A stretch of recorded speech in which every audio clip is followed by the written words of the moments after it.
کئی سال تک کے غریب نواز ایک درخت کے نیچے اپنی زندگی کو گزارتے رہے. آپ نے سنا ہوگا ایک جگہ جا کر کے بیٹھے تو کہا یہاں اونٹ بیٹھنے نہیں دیں گے, پانی بند کر دیا, بہت ستایا, جادو کیا. آخری میں یہ کیا, واقعات تو بہت ہے ان کی زندگی پر, لیکن ایک آخری بات عرض کروں. آخری میں یہ کیا کہ وہاں اجمیر شریف کے اندر ایک جنات تھا. جنات تو بہت سے تھے, لیکن اس جنات کی خصوصیت یہ تھی, اجمیر شریف کے اس جنات, انا ساگر کے کنارے وہ کھڑا رہتا تھا اور لوگوں سے بات کرتا تھا. لوگ اس کی عبادت کرتے تھے, اس جنات کی عبادت کرتے. جب اجمیر شریف کے لوگ ہر جگہ سے ناکام ہو جاتے تو اس جنات کی مدد لیتے. اس کا نام تھا سادی دیو. اس جنات کا نام تھا سادی دیو. تو سادی دیو کو کہتے تھے کہ چل اب ہماری مدد کر. جب وہ چلتا تھا پیر پٹک کے تو زمین کانپنے لگتی, دھمک ہوتی تھی اس کے چلنے سے, سادی دیو کے چلنے سے. رائے پتورا نے کہا سادی دیو یہ فقیر نے ناک میں دم کر رکھا ہے, روزانہ لوگ اس کے ہاتھ پہ مسلمان ہوتے ہیں, اس کی تعداد بڑھتی جا رہی ہے, اس پہ جو کرو کچھ اثر نہیں ہوتا, اب آخری میں تو ہی کچھ کر سکتا ہے.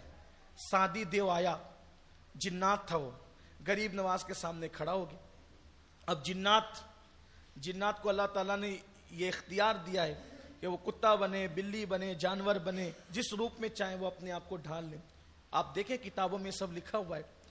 اور اس کا اتنا قد اونچا کہ دیکھنے والوں کی ٹوپیاں گر جائیں. اب وہ کھڑا تھا اور غریب نواز کو کہہ رہا تھا نکلو یہاں سے, اجمیر چھوڑ کے جاؤ, کہیں اور جاؤ, ہندوستان چھوڑ کے کہیں اور جاؤ. غریب نواز نے فرمایا میں نہیں جاؤں گا. آپ نے فرمایا میں نہیں جاؤں گا کیونکہ میں اپنی مرضی سے نہیں آیا ہوں, میں میرے نانا کے حکم سے آیا ہوں, اللہ اس کے رسول کے حکم سے آیا ہوں, میں یوں ہی نہیں جاؤں گا. تو اس نے کہا اگر نہیں جائے گا تو میں تجھے مار ڈالوں گا, مسل دوں گا اپنی انگلیوں کی چٹکیوں میں تجھے. سرکار غریب نواز نے فرمایا ہم مسلمان ہیں اور ہمارا عقیدہ ہے اللہ نے موت جب لکھی ہے تب آئے گی. اگر اللہ نے موت ابھی لکھی ہے تو تیرے مسلنے سے میں مر جاؤں گا اور کوئی بات نہیں, اور اگر میرے اللہ نے میری موت نہیں لکھی ہے تو تیرے جیسے کروڑوں بھی جمع ہو جائیں تو بھی میرا کچھ نہیں کر سکتے. یہ مسلمان کا عقیدہ ضروری ہے. تو سرکار غریب نواز نے سادی دیو سے کہا تو مجھے مار نہیں سکتا اگر میرا اللہ نہ چاہے تو, اگر تو مجھے مارنا چاہے گا تو, اور اللہ نہ چاہے تو نہیں مار سکتا, اور اللہ مارنا چاہے تو تیرے مارے بغیر بھی. اور آپ نے فرمایا وہ مجھ سے لڑ مت. سادی دیو سے کیا فرمایا, مجھ سے لڑ مت, میں تجھے دعوت دیتا ہوں کہ تو بھی مسلمان ہو جا. غریب نواز نے اس کو بھی اسلام کی دعوت دی, جنات کو, تو بھی مسلمان ہو جا. اگر تو مسلمان ہو جائے گا تو اللہ تیری مراد بھی پوری کر دے گا. اگر تو مسلمان ہو اللہ تیری مراد بھی پوری کر دے گا. اب اس کے پیچھے پبلک کھڑی تھی تماشا دیکھنے کے لیے کہ سادی دیو کیا کرتا ہے اس فقیر کے ساتھ. اب غریب نواز اس سے کہتے اللہ تیری مراد بھی پوری کرے گا. تو جو لوگوں کی مراد پوری کرنے کا ڈھونگ رچایا ہوا تھا, اب غریب نواز اس سے کہہ رہے کہ اللہ تیری مراد, تو اس کو شرم آئی. اس نے کہا میری کیا مراد ہو سکتی ہے. اس نے وہاں پر تھوڑی سی شیخی بغیر, میری کیا مراد ہو سکتی ہے. فرمایا بتاؤں. اس نے کہا بتاؤ. تو فرمایا دن بھر یہاں کھڑا رہتا ہے نا ساگر کے کنارے, لوگ تجھے تیری عبادت کرتے ہیں, اور جب رات کو سب چلے جاتے ہیں تو تو چپکے سے جا کر کے وہ فلاں بت خانے میں جا کر نہیں بیٹھتا ہے, وہ سنگ مرمر کی ایک مورت تراشی ہوئی ہے, اس سے تجھے پیار ہو گیا ہے, اور تو اس کو کہتا ہے اس کے قدموں میں بیٹھ کے مجھ سے بات تو کر, مجھ سے بات تو کر, لیکن وہ تجھ سے بات نہیں کرتی. یہی تیری مراد ہے نا کہ وہ تجھ سے بات کرے, انشاءاللہ یہ تیری مراد بھی پوری ہو جائے. اب وہ حیران رہ گیا کہ یہ معاملہ تو صرف میرے اکیلے کا ہے, لیکن یہ فقیر کو کیسے پتا کہ یہ میری مراد ہے, اور اتنی بڑی بات کر رہے ہیں کہ تیری مراد بھی پوری ہو جائے گی. تو مرتا کیا نہ کرتا. اب چھوڑ دیا سب کی فکر, کیونکہ اس کی مراد دل کی پوری ہونی تھی.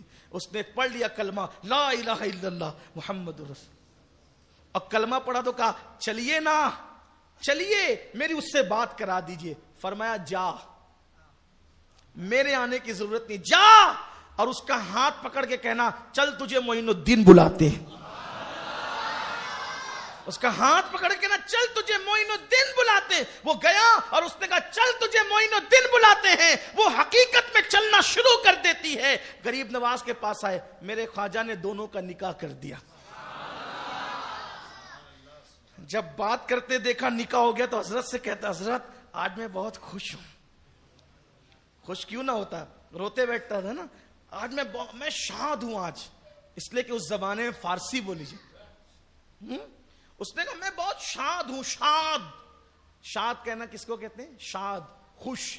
میں بہت شاد ہوں. فرمایا جا تو ہمیشہ شاد رہے گا, اور آج سے تیرا نام سادی ہٹا کر میں شادی رکھتا ہوں, یعنی تو ہمیشہ شاد رہے گا, خوش رہے گا. جا, میں نے تجھے جو وہ شادی تیرا نام عطا کیا. تو غریب نواز نے جنات کو بھی کلمہ پڑھایا.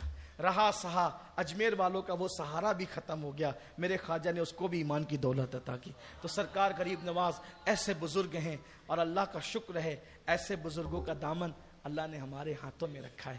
ہمیں بھی چاہیے کہ جس دین کے لیے ہمارے بزرگوں نے محنتیں کی, مشقتیں کی, ہم ان بزرگوں کے نقش قدم پر چلیں, اپنے گھر میں دینی اسلامی ماحول بنائیں, بزرگوں کی کہ یہ واقعات اپنے بچوں کو بتائیں, اپنے بچوں کو سمجھائیں.